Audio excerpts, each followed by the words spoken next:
اللہ الرحمن الرحیم اللہم صلی علی سیدنا مولانا محمد وعلی آل سیدنا مولانا محمد کما صلیت علی ابراہیم وعلی آل ابراہیم انکا حمید مجید اللہم بارک علی سیدنا مولانا محمد وعلی آل سیدنا مولانا محمد کما بارکت علی ابراہیم وعلی آل ابراہیم انکا حمید مجید۔ جی ویورز، حامد میر کے پروگرام میں سابقہ وزیر اعظم شاہد خاقان عباسی صاحب نے یہ انکشاف کیا کہ جنرل عاصم منیر صاحب کو آرمی چیف بنانے اور جنرل قمر جاوید باجوہ صاحب کو ایکسٹینشن نہ دینے کا فیصلہ نواز شریف صاحب نے اور دوسرے نمبر پہ شاہد خاقان عباسی صاحب کا یہ فیصلہ تھا، اور یہ بالکل یہ دینے چاہیے داد ان دونوں کو کہ یہ واقعی عمران خان کو بھی اس حد تک ڈچ کیا جا چکا تھا 25 مئی اور وہ اکتوبر کے لانگ مارچ میں کہ بلاخر انہوں نے بھی یہ دوسری پارٹیوں کی طرح آصف زرداری، فضل الرحمان اور خود شہباز شریف، نون لیگ کے تقریباً بہت سارے لوگ، ملک احمد خان، خواجہ آصف وغیرہ، یہ سارے اس بات پہ قائل تھے کہ اس بندے کو ایکسٹینشن دے دی جائے، قمر جاوید باجوہ صاحب۔ لیکن نواز شریف صاحب نے اس پہ اختلاف کیا اور شہباز شریف صاحب کو اس سے منع کیا اور کسی صورت ایکسٹینشن نہ دینے کے لیے کہا، اور جنرل عاصم منیر صاحب کو آرمی چیف بنانے کے لیے کہا۔ اور یہ تاریخ میں شاید پہلی دفعہ ہوا، یا میری دانست میں یہ پہلی دفعہ تھا، یا میرے علم کے مطابق پہلی دفعہ تھا کہ ایک سینئر جنرل کے آنے کے باوجود دو جونیئر جرنیلز نے استعفیٰ دے دیا۔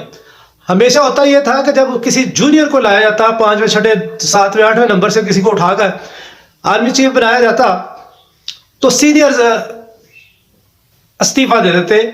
کہ ہمیں کراس کیا گیا۔ لیکن اس دفعہ جنرل فیض حمید نے اور جنرل عطر نے استعفیٰ دیا، جبکہ جنرل عاصم منیر صاحب سینئر تھے اور یہ بندے دونوں جونیئر تھے اور ان کا ٹینیور ابھی باقی تھا۔ اور وہ جو افواہیں تھیں نون لیگ کی طرف سے اور پی ڈی ایم کی طرف سے کہ یہ جنرل فیض حمید کو عمران خان پسند کرتا ہے اور جنرل فیض حمید کو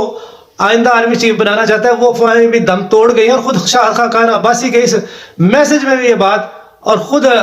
کنفرم کر دیا کہ وہ تو عطر عباس کو بنانا چاہتا تھا جنرل قمر جاوید باجوہ، جو اس نے نام بھیجے تھے ان میں تو پہلے نام ہی شامل نہیں کیا جا رہا تھا جنرل فیض حمید کا۔ تو اس طرح سمجھ یہ آتا ہے کہ، اور عمران خان تو بارہا کہہ چکا تھا کہ میں کسی صورت کسی کو پسند ہی نہیں کرتا تھا، میری پسند نہ پسند وہ ایک محکمے کا مسئلہ تھا، جب وقت آتا اس وقت جس کو جو سینئر ہوتا ہے یا جس طرح بھی اس کو میں پروموٹ کر دیتا، اس کو بنا دیتا آرمی چیف۔ اس بات کی بھی تصدیق ہو گئی کیونکہ وہ دو جونیئر استعفیٰ دے کے چلے گئے۔ اس طرح جو بہت ساری افواہیں گردش کر رہی تھی ان کا کلا کما ہوا، اور واقعی اس کا کریڈٹ نواز شریف کو اور شاہد خاقان عباسی اگر وہ کہتے ہیں، اور کہا انہوں نے کہ اگر دوسرا بندہ کوئی تھا تو وہ میں تھا کہ جس نے اس کی ایکسٹینشن کی نفی کی کہ ایکسٹینشن نہیں ملنی چاہیے، اور بڑا زبردست فیصلہ، یہ فیصلہ سراہنا چاہیے ان دونوں بندوں کا کہ انہوں نے اس شخص کو ایلیمینیٹ کیا اور بڑے طریقے سے ایلیمینیٹ کر دیا، ادروائز وہ اس سسٹم میں رہتا تو اور خرابی ہوتی۔ ابھی تک اس کی باقیات باقی ہیں اور وہ کام کارگر بھی نظر آ رہی ہیں بہت سارے کاموں میں۔ ابھی بھی بہت سارے یہ جو کہتے رہتے ہیں رانا ثناء اللہ اور دوسرے وزراء کہ ہم نے یہ کر دیا، ہم یہ کر دیں گے، وہ ان کی خواہشات ضرور ہے لیکن ان کے محرکات کچھ اور ہی نظر آتی ہے۔ اور سمجھ میں یہی آتا ہے کہ ابھی تک وہ لوگ جو اس وقت کارفرما تھے سارے سٹیج کو سجانے کے لیے، اور وہ اب بھی ان کی کہیں نہ کہیں باقیات کام کر رہی ہیں۔ اگرچہ جنرل عاصم منیر صاحب کو اب نومبر، دسمبر، جنوری 2 ماہ ہو چکے ہیں، یہ 3واں ماہ چل رہا ہے، لیکن ابھی تک لگتا ہے کہ مکمل طور پر ہولڈ جیسے ہوتا ہے وہ نہیں، ابھی تک باقیات اثر انداز ہو رہی ہیں سسٹم پہ۔ یہ کہا جا رہا ہے کہ یہ سسٹم نے بچایا ہے، نہیں تو 9 اپریل کو بھی سسٹم پہ شب خوں مارنے کا پروگرام تھا جنرل قمر جاوید باجوہ کا، وہ مارشل لا لگانے کی کوشش تھی، ان کی ایمرجنسی نافذ کرنے کی کوشش تھی۔ پھر 25 مئی کو جب عمران خان نے 26 مئی کو واپسی کا راستہ اختیار کیا کہ نہیں ہم نے نہیں جانا ریڈ زون کی طرف، تو اس وقت بھی وجہ یہی تھی کہ بظاہر تو یہ وزراء شور کر رہے تھے ہم ایسے کر دیں گے ایسے کر دیں گے، اصل میں پیچھے ہاتھ انہی کے تھے جو ایمرجنسی نافذ کرنا چاہتے تھے، جو مارشل لا لگانا چاہتے تھے، جو یہ شو کرنا چاہتے تھے یہ پولیٹیکل جو لیڈرز ہیں، پولیٹیکل پارٹیز یہ تو آپس میں لڑ جھگڑ رہی ہے جبکہ ملک تباہ ہو رہا ہے، اس طرح وہ سینیریو کریٹ کر کے، یہ ایسے سین کریٹ کر کے تو وہ پھر میرے پیارے ہم وطنوں کی یہ صدا گونج جاتی. اس وقت بھی نہ ہو سکا. 9 اپریل 10 اپریل کو بھی اس وقت چیف جسٹس نے رات کو عدلیہ کھلوا لی, سپریم کورٹ کھل گئی, اس لیے وہ بھی رہ گیا. پھر 25 اور 26 مئی کو بھی یہ رہ گیا. پھر اکتوبر میں بھی یہ لانگ مارچ کے جب عمران خان گیا تو اس وقت بھی رہ گیا. اب بھی کوشش یہی ہو رہی ہے اور ابھی تک بھی سیاسی پارٹیوں کو آپس میں لڑایا جا رہا ہے اور ان کو ہوش کے ناخن لینے چاہیے, لیکن یہ ہوش کے ناخن لیتے نہیں ہیں. اگرچہ یہ ہر طرف سے گھیرتے ہیں عمران خان کو اور ابھی تک وہ عمران خان بچا ہوا ہے, ان کے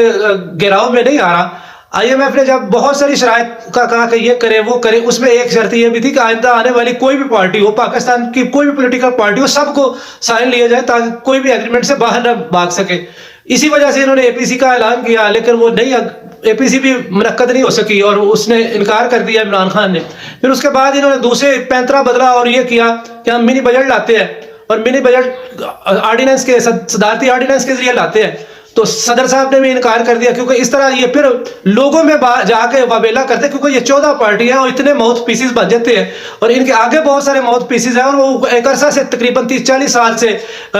فیلڈ میں بھی ہیں. تو وہ پھر اس انداز میں جھوٹ بولتے ہیں, لوگوں کو اس انداز میں گمراہ کرتے ہیں کہ لوگ سننے پر مجبور ہو جاتے ہیں. بہت سارے اینکر بھی ایسے ہیں جو انہوں نے خریدے ہوئے ہیں اور کچھ ایسے بھی ہیں جو باتیں دونوں طرف کی ہوتی ہیں, اس لیے وہ درمیانی راستہ اختیار کرتے ہیں. تو اس طرح پھر وہ کامیاب ہوتے کہ دیکھیں یہ بھی شامل تھا, عمران خان بھی شامل تھا اس مہنگائی میں, اس نے بھی سائن کیے, اس نے بھی آئی ایم ایف کے اس پروگرام کو لے کے چلا اور اس کی پارٹی نے بھی سائن کیے, صدر تو اس کی پارٹی کا تھا. تو اس طرح وہ ہر صورت اس کو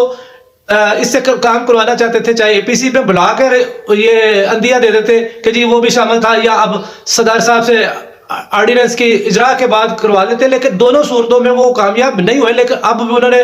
بل لے آئے اور وہ بجٹ پاس بھی ہو گیا, پیٹرول مہنگا ہو گیا اور باقی چیزیں بھی مہنگی ہو گئی ہے. یہ سارا بوجھ عام عوام پڑ رہا ہے. ہونا تو یہ چاہیے تھا کہ وہ اپنے اخراجات کم کرتے اور آمدن بڑھاتے. نہ آمدن بڑھانے کی طرف انہوں نے کوئی قدم اٹھایا, اس منی بجٹ میں بھی کوئی ایسے نہیں دیا کہ اس طرح ہم آمدن بڑھائیں گے, اور نہ اخراجات کم کرنے کی کوئی پیش رفت ہوئی. 85 ان کے وزیر مشیر اور معاونین خصوصی ہیں, جبکہ اسٹینڈنگ کمیٹی کے جو چیئرمینز ہیں وہ 38 ہیں. یعنی 123 لوگ ایسے ہیں جو وہ کیا کہتے ہیں کہ وزارتوں پہ ہیں,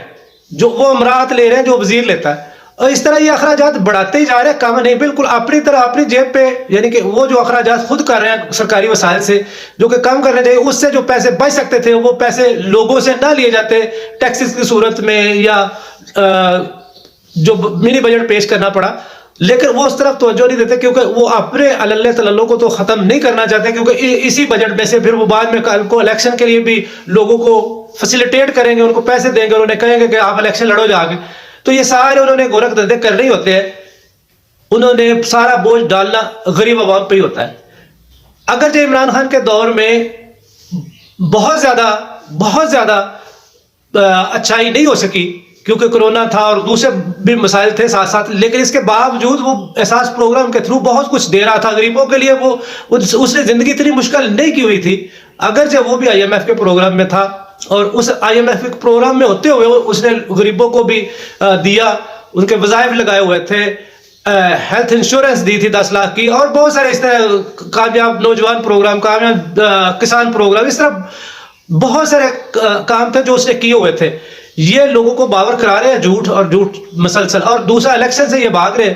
اگرچہ جواد حسن صاحب نے کہا ہے کہ وہ اظہر صدیق صاحب کو بھی کہہ دیا ہے, وہ منیر صاحب کو, کہ آپ نے کیا اتنی جلدی کس بات کی ہے, ہم دیکھ رہے ہیں. لیکن پتہ نہیں کیوں سمجھ نہیں آ رہی, کیونکہ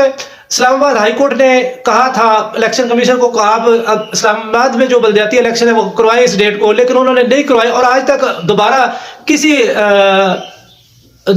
عدالت میں سو موٹو نہیں لیا گیا اس کے خلاف کہ آپ لوگوں نے کیوں آئین کو پامال کیا, کیوں نہیں بات سنی عدلیہ کی. لیکن خاموش, عدلیہ خاموش ہے اور وہ دندناتے پھر رہے.